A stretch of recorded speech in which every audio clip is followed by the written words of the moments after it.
Así que vamos a ver qué es esto de la autoestima. Lo que quisiera es dar a ustedes 4 pasos para poder ayudarnos a edificar esta autoestima. Pasos que nos van a ayudar. Uno es el aprender a recibir el perdón de Dios. El segundo va a ser el de poder aceptar las situaciones que nos rodean. El tercero es aprender a manejar los pensamientos que vienen a nosotros, y también el entender sobre la identidad en la bíblica que nosotros tenemos. Ahora, ¿qué tiene que ver esto de los pensamientos? Básicamente, toda la situación de la autoestima está en nuestros pensamientos, pero nos va a afectar nuestra vida completa. Pero es bien importante entender que en nuestros pensamientos inicia todo esto. La vida cristiana, si nosotros la pudiéramos resumir, podríamos decir que consiste en 2 cosas. 1, aprender a aborrecer lo que Dios aborrece. Y 2, aprender a amar lo que Dios ama. ¿Qué es lo que Dios aborrece? El pecado. Todo lo que tenga que ver con pecado, Dios lo aborrece. La vida cristiana es aprender a aborrecer el pecado.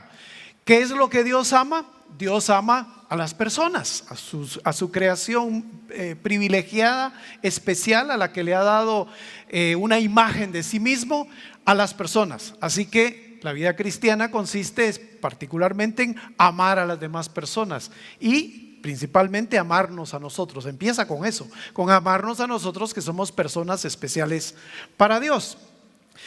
La Biblia lo que nos dice es que el Señor, en 1 de Juan 3:8, apareció el Hijo del Hombre en esta tierra con un propósito: para deshacer las obras del diablo. Él vino acá a la tierra, como dice la palabra, a deshacer las obras del diablo. ¿Y cuáles son las obras del diablo? En Juan 10:10 podemos recordar a leer que lo que el ladrón hace es matar, robar y destruir. Pero también nos habla 2 capítulos antes que el ambiente en el que el diablo se maneja es el ambiente de la mentira. Él miente, engaña y busca a través del engaño y de la mentira, que es una cuestión puramente de la mente, de los pensamientos, matar, destruir, engañar, robar a los seres humanos, a los que Dios ama con profundo corazón y que espera que nos amemos unos a otros. Ahora bien, entonces, nosotros tenemos un gran problema con Dios antes de conocerle a Él. Y dice la Biblia en Colosenses 1:21: también a vosotros que erais en otro tiempo extraños y enemigos en vuestros pensamientos, y por vuestras malas obras ahora os ha reconciliado.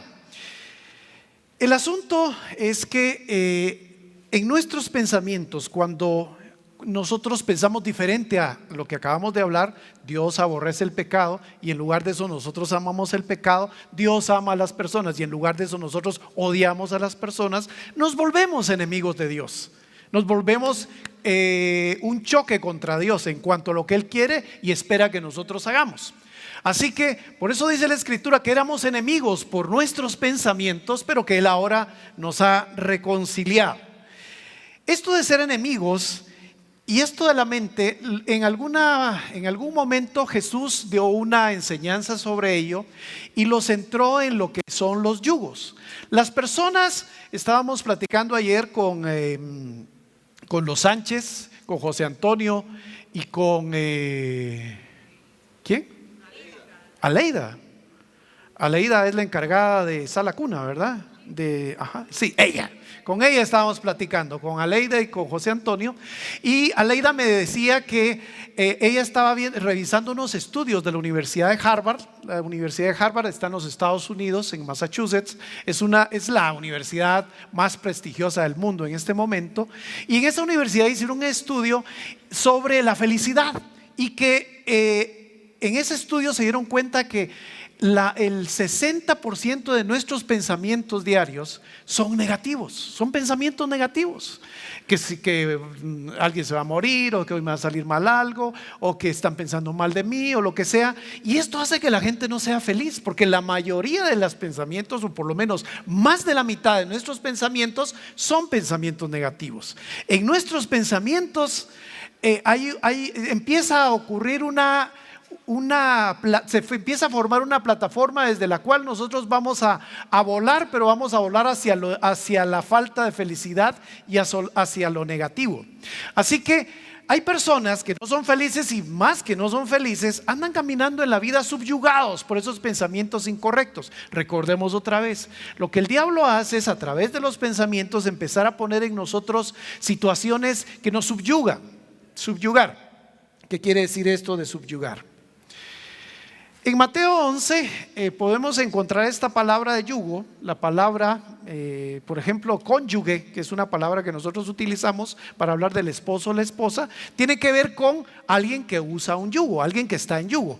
Y la mayoría de los jóvenes no conocen esta imagen, porque ahora ya no se utilizan bueyes para poder arar la tierra, sino que ahora se usan tractores y otras cosas. Pero en aquella época, en Israel, se hablaba de animalitos como los bueyes, a los cuales se unían dos bueyes, se les colocaba una yunta y entonces cada uno de ellos tenía un yugo y los dos iban caminando para poder arar la tierra. Tenían también un aparato en medio de las dos cabezas que hacía que la tierra pues se fueran abriendo surcos en la tierra y así araban la tierra. La cuestión es que es una situación incómoda, cabeza a cabeza, los animalitos estos tenían que ir caminando despacio. Y de alguna forma hay personas que están subyugadas por estos pensamientos en la vida y no los hace ser felices. Personas que van caminando a la par de un pensamiento incorrecto, cabeza a cabeza, van caminando con un pensamiento que los daña, que los hace sentirse de lo peor, los hace sentirse lo más terrible de la vida, porque a mí no, porque yo no tengo, porque a otros sí, un montón de cosas, o porque yo tengo problemas financieros, o porque yo tengo problemas emocionales, o lo que sea, y van caminando con una tristeza, con un enojo, que van siendo subyugados. Tienen un yugo que todo el tiempo pues lo tienen que llevar.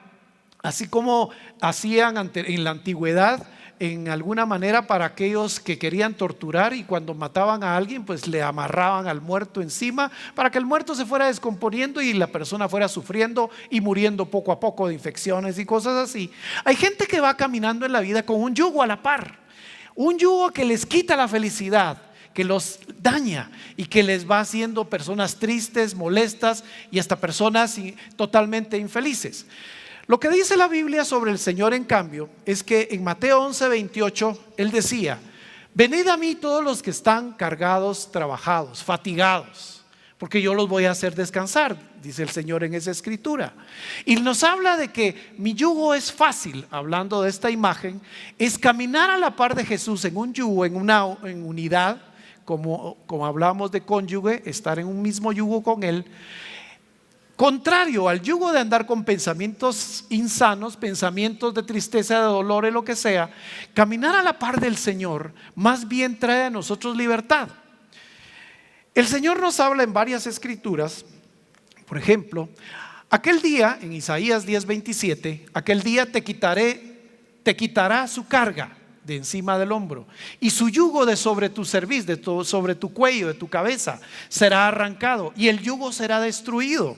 Nos dice incluso el Señor en Lucas 4:17 que el Señor Jesús, llegando a Nazaret, entró a la sinagoga, abrió ahí el rollo que tenían, un rollo sobre las escrituras del profeta Isaías, y entonces él leyó ese rollo y decía: el Espíritu del Señor está sobre mí, me ha ungido.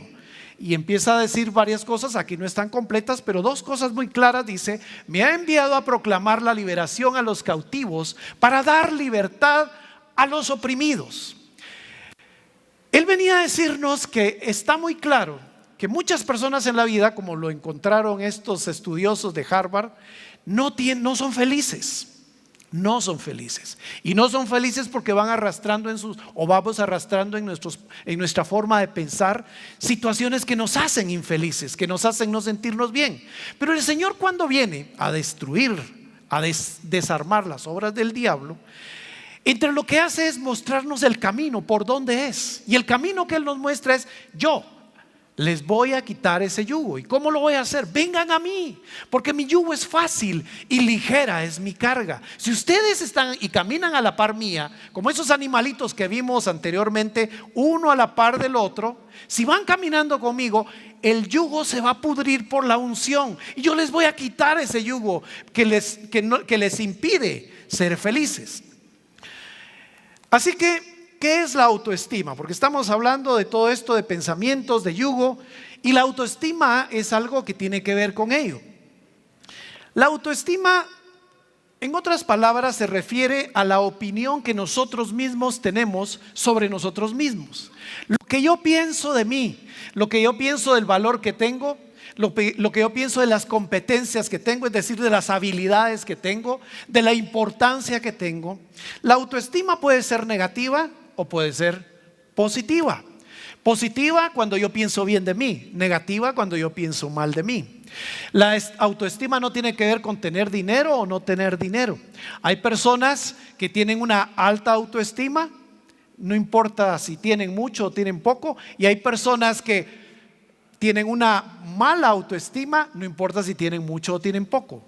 Entonces esa opinión que yo tengo sobre mí, al final me hace ser como soy, me hace relacionarme con otros de la manera en la que yo lo hago. La autoestima es qué pienso yo de mí.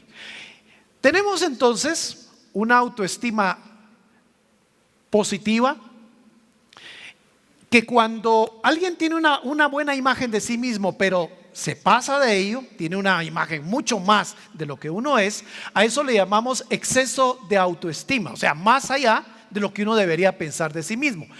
Entonces las personas ven a los que tienen exceso de autoestima como el modelo de excelencia y perfección, o ellos mismos se ven así, como yo soy el modelo de excelencia y perfección. Se empiezan a convertir en personas egoístas, prepotentes y narcisistas. Cuando yo pienso más alto de mí de lo que realmente soy, entonces vemos a mujeres, a personas que se sienten pues un modelo tremendo, ellas son las más lindas, son las mejores, son las más tremendas, o igual en los varones. ¿Qué pasa con estas personas que tienen más alta autoestima?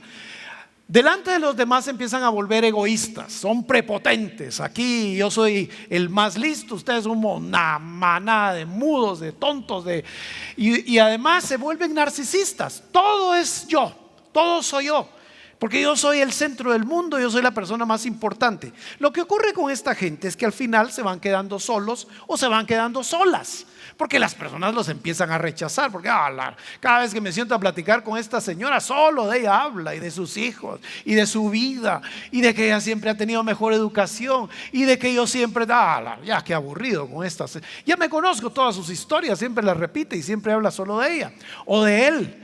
De alguien que dice que él es la persona más importante y que lástima que nació en este país cochino, que debió haber nacido en un país más importante. Ahí sí le hubieran dado el valor que tiene y ahí hubiera podido crecer.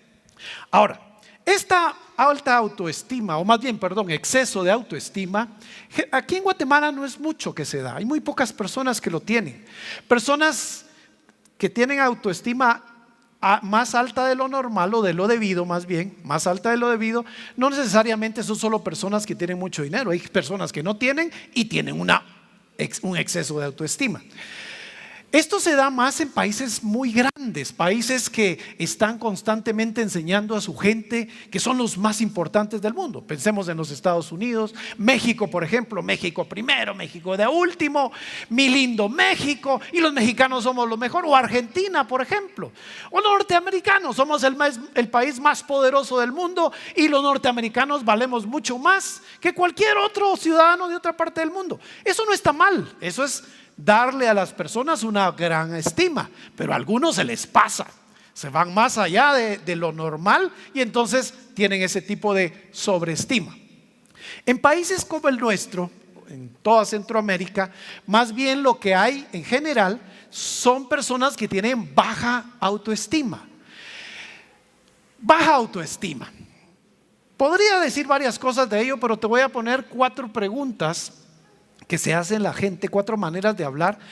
Y generalmente las personas que tienen baja autoestima tienen ese tipo de forma de pensar. El primero, perdón, voy a hacer una pregunta tonta. Yo no sé si alguna vez has dicho así: perdonen, voy a hacer una pregunta tonta.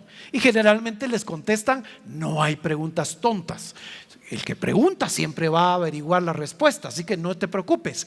Pero vuelve a decirlo en otro lado: perdón, voy a hacer una pregunta. Y en todos lados está diciendo perdón, fíjense que, y perdón allá. Miren, alguien que está pidiendo perdón a cada rato tiene un problema de baja autoestima, porque en realidad lo que está diciendo a los demás: perdonen que yo sea como soy. Eso es lo que dice al final. Eso muestra una baja autoestima, que yo me siento más bajo que los demás. No en estatura, sino más chiquito que los demás. Me siento como que no valgo delante de los demás. Entonces estoy pidiendo perdón todo el tiempo de quién soy yo. Si has dicho así alguna vez: ¿quién me va a querer a mí? Es que ¿quién me va a querer a mí? ¿Quién se va a fijar en mí? Quien habla así tiene una baja autoestima. Y ese es un peligro tremendo, porque entonces empiezan a haber relaciones que son extrañas, relaciones que son terribles, porque una persona que piensa que nadie se va a fijar en él o en ella, empieza a buscar gente que es gente terrible, que se aprovecha de eso. Y como ve que este pobre o esta pobre cree que no vale nada y que yo le puedo dar no sé qué, se juntan con ellos y empieza pues a sacarles provecho, a dañarlas, a golpearlas, a hacerlas sentir mal. Y la gente le dice a esta persona, en el caso de las mujeres: ¿y por qué no dejas ese infeliz, ese ingrato? No, es que ¿y quién se va a fijar más en mí? No, y él me quiere y él me ama. Y le da unas rebotadas, unas somatadas terribles, pero tiene una baja autoestima, siente que no vale nada. Así que lo que el otro hace, ella lo merece. Ella lo merece, ¿verdad? Eso es lo que, para eso nací en esta vida, para que me revolcaran y somataran. También la otra pregunta: ¿qué habrán pensado de mí? Ay Dios, si tú alguna vez has dicho eso: ay Dios, peor, ¿y qué habrán pensado de mí? En lo que yo hice, donde estuve, ¿y qué habrán pensado aquellos de mí? Eso muestra baja autoestima también. Es una persona que depende de lo que otros piensen de uno. Qué terrible eso, porque la gente piensa un montón de cosas de unos y otros, pero una persona que depende de eso es terrible, porque no tiene su propia vida, depende de lo que los demás digan. Pero muestra que se tiene una baja autoestima. O yo no sirvo para eso. Eso es: yo no puedo, yo jamás lo haría, yo no tengo cómo hacerlo. Es baja autoestima. Ni siquiera darme la oportunidad que me voy a esforzar, o tal vez podría pasar, pero si yo digo: no, yo no sirvo para eso, eso muestra una baja autoestima. La baja autoestima entonces es una situación complicada, porque está en nuestra mente, ahí se forma con lo que me enseñaron de pequeño, con lo que otros me han hablado a mí, y al final yo llego a la conclusión: yo no sirvo, yo no puedo, yo no tengo un valor, entonces pues yo soy menor que todos los demás. El libro de Eclesiástico en el capítulo 10 dice: hijo, ten una moderada estima de ti mismo y valórate en la justa medida. ¿Quién protegerá al que peca contra sí mismo? Pues ¿quién puede? Porque él mismo está pecando. ¿Y quién respetará al que se desprecia a sí mismo? No se va a respetar a aquella persona que se desprecia a sí mismo. Las personas, cuando se dan cuenta que alguien se desprecia a sí mismo, se aprovechan y no lo van a respetar o no la van a respetar. La autoestima es importante mantenerla en un buen nivel, en un alto nivel. Pero ¿cómo hacemos eso? ¿Cómo podemos mantener un nombre nuestro que sea bueno, que no se sobrepase, pero tampoco que estemos pensando que somos lo peor en la vida? ¿Cómo edificar una saludable autoestima en una manera bíblica? Lo primero es: tenemos que tener una identidad bíblica correcta. Los judíos son un pueblo tremendo, son un pueblo muy poderoso en este momento. Apenas el paisito casi del tamaño de El Salvador o de Belice, pero es tremendo en todo el mundo, poderoso en armas, poderoso en finanzas. Los israelitas andan por todo el mundo. Pero este fue un pueblo que, según la Biblia narra, en un principio es un pueblo que fue esclavo por muchos años en Egipto. Nos hablan de 435 años, fueron esclavos en Egipto, y ahí les enseñaron a ser esclavos, a bajar la cabeza, a hacer lo que se les decía, a sentirse lo peor. igual que aquí en Guatemala más o menos. 500 años nos hablan de que fuimos esclavos de los españoles, y nuestra gente que estaba acá cuando llegaron los españoles, pues pasaron 500 años aprendiendo a ser esclavos, a que tenían que tener hasta una postura así de que no puedo hablar ni hacer nada si no me dan permiso. Así que después de que salieron de Egipto, como nos narra la Biblia en el libro del Génesis y al final, y en el libro del Éxodo al principio, después de que salieron, pues el Señor les prometió que al salir de ahí les iba a dar una tierra especial donde iban a poder vivir. La Biblia nos narra un hecho muy particular en la cual los jefes, en este caso Moisés, hablaron de que fueran a espiar la tierra, fueran a conocer la tierra, y mandó a 12 espías. Cuando regresaron los 2 espías, después de varios meses de estar en la tierra, regresaron con una confesión terrible. Miren, la tierra es linda, tal como Dios nos dijo, es preciosa, ahí hay comida, hay de todo, pero ahí la gente que vive en el lugar son unos gigantes, son monstruos. Esa tierra nos va a tragar vivos. Eran tan altos que nos sentíamos puros animalitos, puros orugas, gusanos. Ahí no podemos ir, excepto 2, Josué y Caleb, 2 espías que decían: no, hombre, no puede ser, no, la tierra dijo Dios que era nuestra, ¿cómo va a ser eso que no la vamos a tomar? El asunto es que tenían tan baja autoestima todo este grupo de judíos que no pudieron tomar la tierra porque estaban enseñados en su ser, no podían moverse de pensar que tenemos que pelear por esta tierra. Josué y Caleb no, por alguna razón el Señor les había ungido y ellos decían: no es posible que esa tierra no la dio Dios, hombre, y no la tomaron. La baja autoestima puede hacer que uno se quede sin lo que Dios te prometió, porque te paraliza. Sientes que no puedes, que no lo mereces, que no es tuyo, y entonces te paralizas. Pero también el ejemplo de Gedeón: pasaron años, se establecieron en la tierra los judíos, en la tierra que el Señor les dio, pero venían tribus de diferentes lugares, los atacaban, y entonces hubo un ejemplo, Gedeón. Este Gedeón es un personaje muy interesante, nos dice la Biblia, porque este Gedeón, pues igual que todos los demás, tenía un problema con que ni modo, si las tribus llegaban y nos robaban y todo, pues entonces este señor vivía escondiendo todas las cosas. El Señor se acercó a él y le habló directamente y le dijo: tú eres el guerrero, tú eres un hombre de Dios, a ti te estoy viendo. Él se asustó porque él pensaba que no era, como cualquiera de nosotros probablemente, que Dios nos hable y nos sintamos menores a un llamado de Dios. El Señor le dijo: yo quiero que tú, era la época de los jueces, tú seas el juez, tú vas a ser la persona que vas a liberar a mi pueblo de todas estas tribus que los están haciendo personas no felices. Este hombre se sintió tan afligido y asustado que le decía: no, pero ¿cómo va a ser, Dios? Yo soy el más pequeñito, soy el de la tribu más pequeña que hay también. Yo una baja autoestima, yo no puedo ser el gran hombre que va a liberar a este pueblo. El Señor le dijo: tú lo vas a hacer conmigo. Él empezó a pedirle pruebas a Dios. Bueno, si yo voy a hacer, dame pruebas pues, porque me asusta pensar lo que me estás diciendo que quieres que haga, y qué tal si no. Así que le pidió varias pruebas, el Señor se las dio, y él, Gedeón, fue el encargado de liberar al pueblo. Mira, la manera de poder mejorar nuestra autoestima de acuerdo a la Biblia es que nosotros estemos en ese yugo con Él, que caminemos a la par de Él. Él va a pudrir esos yugos que no nos permiten caminar en la forma adecuada en el Señor. Pero si aún tienes dudas en eso, de que tú eres la persona, pídele pruebas a Dios. Pídele pruebas, porque a Gedeón se las dio todas, se las cumplió cuando le dijo: tú eres el que vas a tener esa bendición. A ti seguramente te han dado algunas profecías, palabras o qué sé yo, o tú mismo al leer la Biblia has encontrado que Dios quiere algo para ti. Esa autoestima en tu mente, esa autoestima baja, puede hacerte un juego terrible, engañarte y hacerte creer que tú no lo mereces o tú no eres la persona para ello. Pídele pruebas al Señor. Y el caso final es el de David.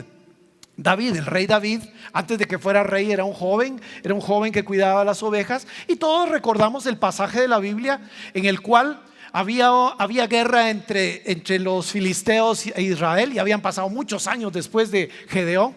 Y entonces la historia es que en un valle salía de los filisteos un gigante de 2,70 metros, y el hombre con toda su armadura gritaba: ¿para qué pelear?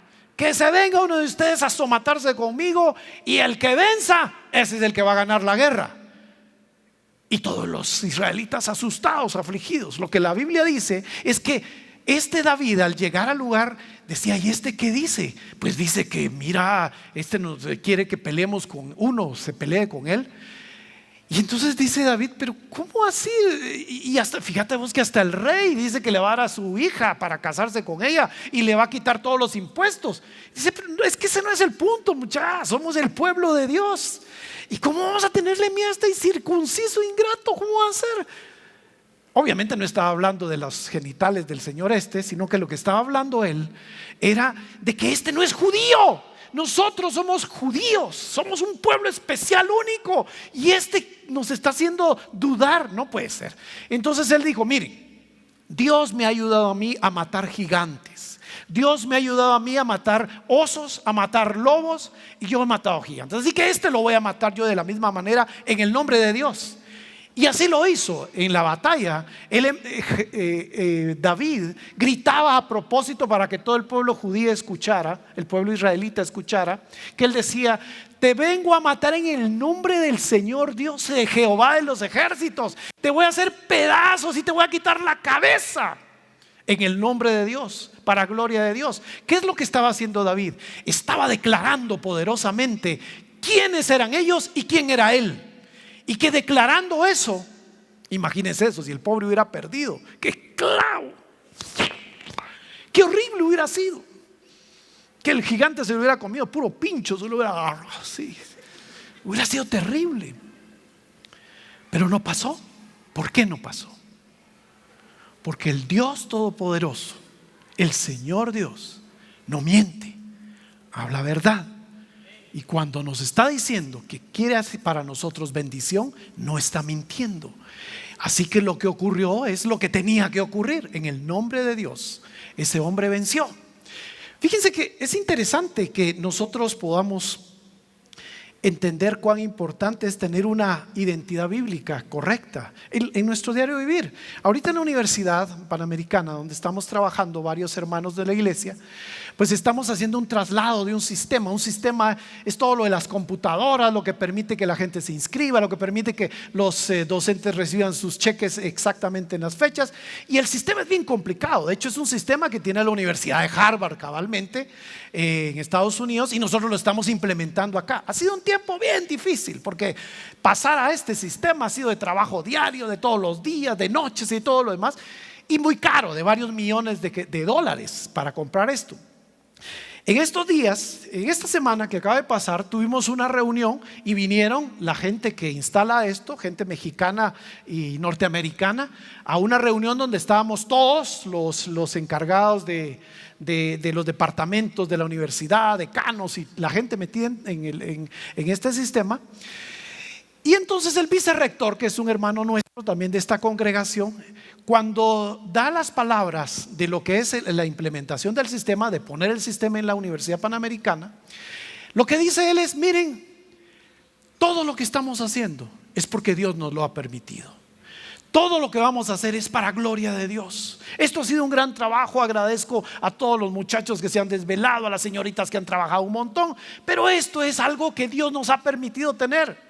¿Qué universidad aquí tiene esto? Nosotros la tenemos y te dan cuenta que vamos a tener algo como de la mejor universidad del mundo, pero esto es solo porque Dios quiere hacerlo. Cuando nosotros tenemos identidad, en donde quiera que estamos y en lo que hacemos, entendemos que es Dios el que hace eso por nosotros. No nos tenemos que sentir más orgullosos de lo que deberíamos, porque sabemos que no somos nosotros, es Él el que hace estas maravillas. Cuando ya está este sistema está implementado, qué rico va a poder decir la universidad: ¡ja! Tenemos un sistema Banner Plus. No cualquiera en Guatemala lo tiene. Ahí podría uno decir: esto sí que qué orgullosos. Pero la otra parte es porque Dios nos ha permitido tener esto. Esto es una bendición.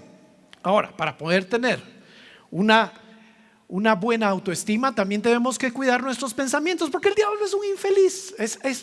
¿Cómo actúa el diablo? Primero nos hace que querramos pecar. Ahí está, friega nuestro pensamiento. Peca.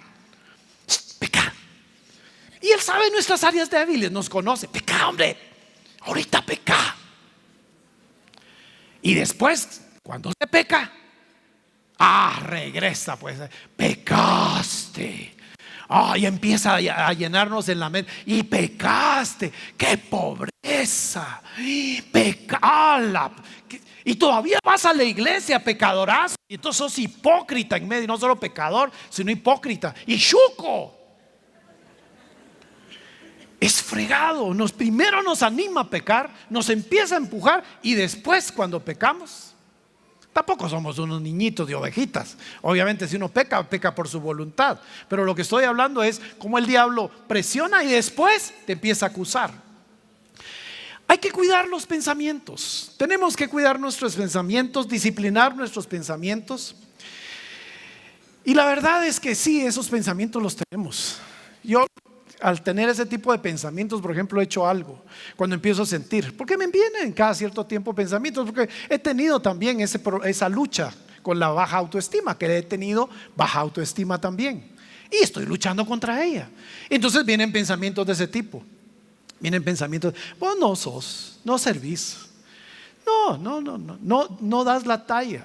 La verdad es que no, y además sos un pecadorazo. Déjate cuentos, admitilos. Cuando empiezan a venir esos pensamientos, has fallado, no tenés la habilidad, no sos lo suficiente. Mira, los demás son mejores que vos. Cuando vienen esos pensamientos, lo que yo he hecho es simplemente: bueno, sí, tenés razón, diablo. Tenés razón en todo lo que estás diciendo. Soy una porquería realmente en ese sentido. Eso sí, soy una porquería cuando me alejo de Dios, cuando estoy lejos de Dios. Porque ¿sabes qué, diablo? Lo que dice Juan 15:5 es que Él es la vid y nosotros somos los pámpanos. Cuando nosotros estamos cerca de Él, así como cuando yo estoy cerca de Él, fíjate que ya no soy porquería. Fíjate que ahí el Señor me empieza a santificar. El Señor me empieza a decir que soy realmente su hijo. Me empieza a ayudar a dar fruto. En cambio vos, según lo que leo en la Biblia, te vas a ir al infierno, ingrato. Te vas eternamente. Ya hay un infierno para vos y no tenés chance. Yo todavía tengo chance. Así que, gracias. Así que hay que cuidar nuestros pensamientos. El tercer aspecto que tenemos es aceptar nuestras circunstancias. ¿Por qué aceptar nuestras circunstancias? Para quitarnos el pensamiento de pobrecito yo que hay en medio de Guatemala, y que cuando tenemos baja autoestima es más todavía, se agranda. Miren, aceptar nuestras circunstancias es: yo sé que Dios tiene un plan y que Dios es bueno. Así que el plan que tenga para mí es bueno. Tal vez yo no lo entienda. Si nazco sin piernas, si tengo un accidente y me hagas en pedazos, si tengo una enfermedad terrible, si en este momento estoy pasando por un problema financiero, si se murió no sé quién de personas que yo amaba, no importa lo que haya, no importa lo que haya.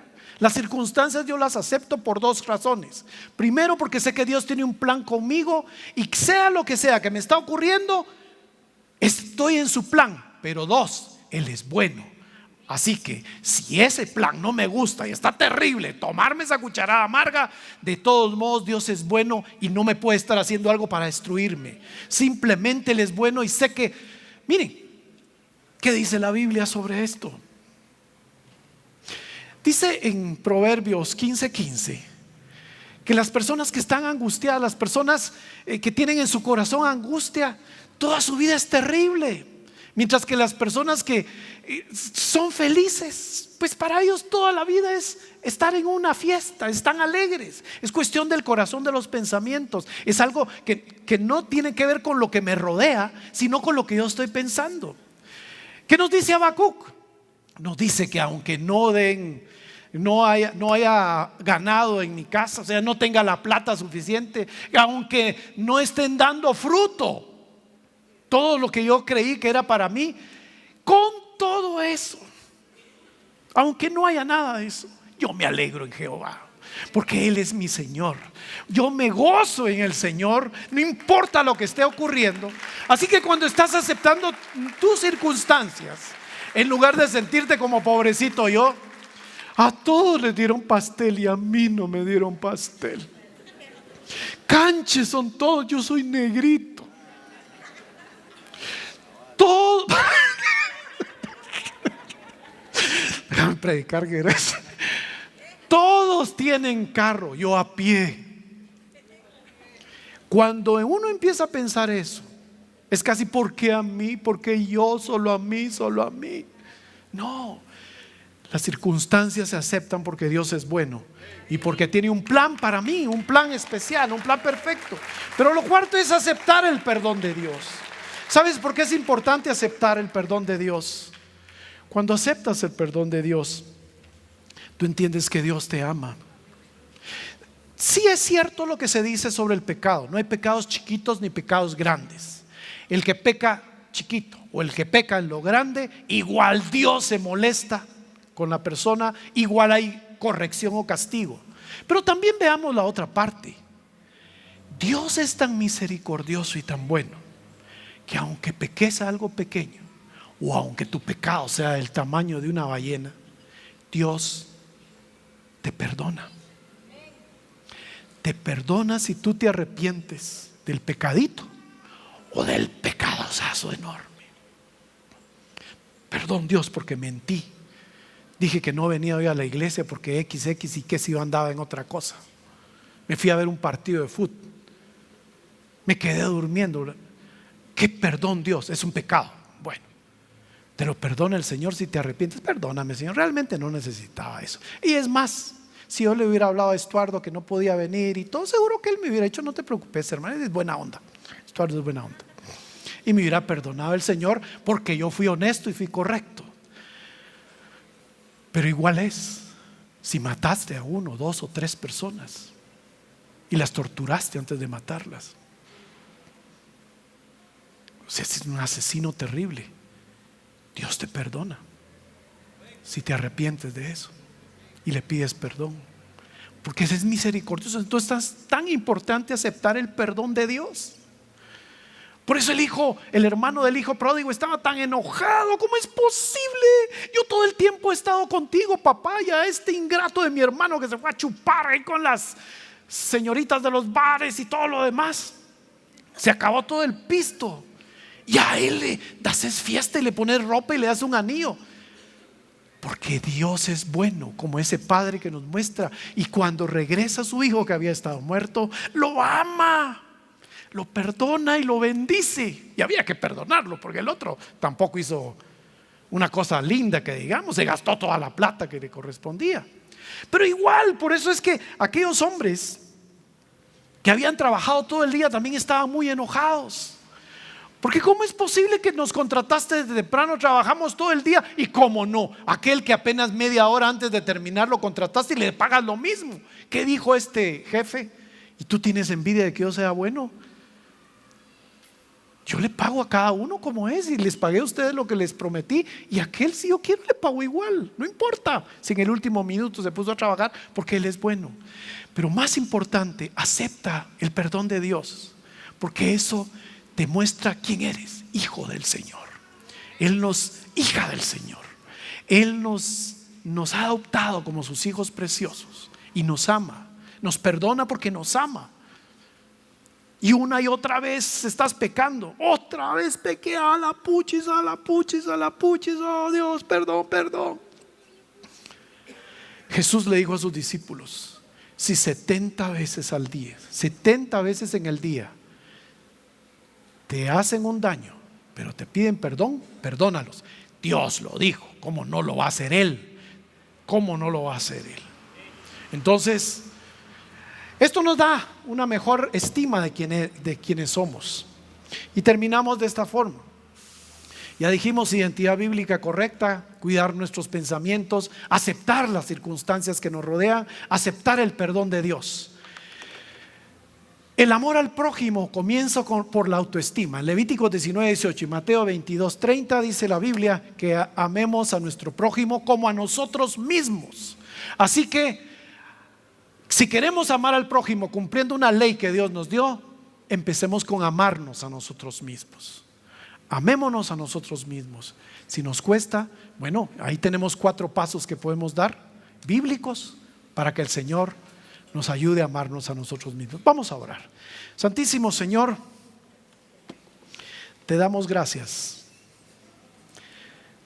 por tu bondad y tu misericordia. Muchas gracias, Señor, porque eres tú, Señor, quien nos desatas de ese yugo que el diablo, que el mundo, que nosotros mismos nos hemos puesto y que nos ha quitado la felicidad. Pero tú, Señor, eres bueno y eres poderoso y eres santo y eres poderoso para romper esos yugos. Por favor, Espíritu Santo, ayúdanos a acercarnos a ti, a caminar en ti.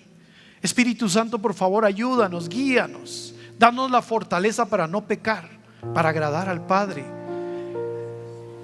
Por favor, danos el amor tuyo, Señor, para amar a los que nos rodean, empezando con nosotros. Padre, por favor, en el nombre de Jesús declaramos esta mañana que somos valiosos para ti. Si somos valiosos para ti, debemos ser valiosos para nosotros mismos. Padre, ayúdanos a tomar el lugar que tienes preparado para cada uno de nosotros, de nosotras. Ayúdanos, por favor, porque esto es para darte gloria a ti, Señor, para mostrarle al mundo que tenemos Dios poderoso y bueno, Dios misericordioso y santo, Dios grande y hermoso, en el que confiamos. Sí, lejos de ti nada podemos hacer, ningún fruto podemos dar, pero en ti, Señor, tomados de ti, caminando contigo, Señor, tú nos haces personas extraordinarias, especiales, hermosas. Gracias, papá.